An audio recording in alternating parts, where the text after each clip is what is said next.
changing your life one story at a time. This is the Chicken Soup for the Soul podcast with Editor-in-Chief Amy Newmark. Hey, it's Amy Newmark with your daily dose of Chicken Soup for the Soul inspiration to make you simply happy. This is our first episode for 2017, and I have so many stories lined up to share with you this month. I hope they're all going to get you into the new year, new you spirit in a rational, actually doable way. So let me first suggest a new habit for 2017.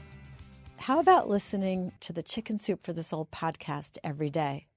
I think this is one resolution you'll be able to keep because it's easy. It's 5 or 6 minutes every Monday through Thursday when I share with you 1 or 2 stories that I think you'll really enjoy. And then on Fridays, I bring in a special guest for a 15-minute conversation, again, about something that I think will be helpful and motivational for you. And I actually hear from a lot of people that they start every day with the podcast and a cup of coffee, or they end every day with the podcast as they're winding down and getting ready to go to sleep. So anyway, first podcast of the new year, it's Motivational Monday. And today I'm going to share a story from our brand new book, Chicken Soup for the Soul, Curvy and Confident. And I hope this is going to give you a healthier, more rational perspective on the new year, a year in which I hope you will be kinder to yourself. The story is from Priscilla Dan Courtney, and Priscilla and I have been friends since we were both toddlers. She had a huge influence on me as a kid because she was the third of 3 children, and so with older siblings, she seemed to know everything. And I must say that her influence was directly inversely related to her size because she is so petite. But like many girls, Priscilla, as petite as she was, had an eating disorder as a teen.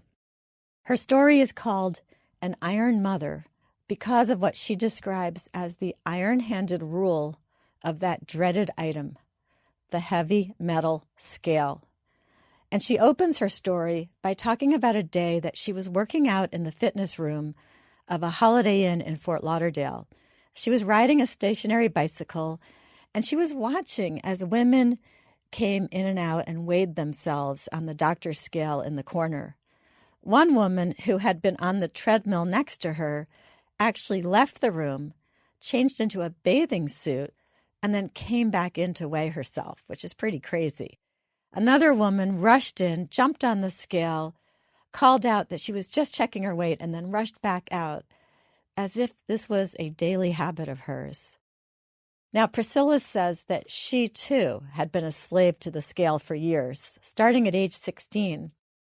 That was when her parents were getting divorced, and somehow keeping her weight under control was how Priscilla felt that she could manage a life that she thought was otherwise falling apart. That scale was always there. It was reliable. It always told her what was going on. And if she lost weight, the scale would reward her with a lower number. But soon, Priscilla found that she was being controlled by this scale. And if she gained a pound, it made her feel sad and anxious.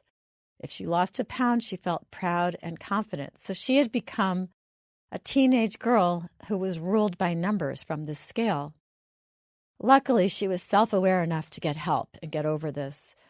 And one day, as a young mother, she actually took that scale and she turned it back into what it really was, an unnecessary piece of metal.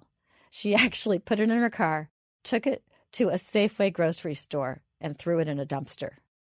So she hasn't had a scale now in more than 20 years. She and her husband raised their 3 kids without a scale, and they got along just fine without one. And Priscilla won't even let the nurse at her annual physical tell her how much she weighs. She knows that in her case, she has to go cold turkey. She cannot know how much she weighs. For her, the scale was like an abusive relationship. She was letting that hunk of metal boss her around and ruin her life. She says, I know there are many women who can use the scale in a healthy way to monitor their physical health and well-being. I am not one of them. It isn't easy to measure myself by weighing my emotions, but it's a safer life raft than holding on to something so heavy it would sink me in the end. And my friend Priscilla became a clinical psychologist.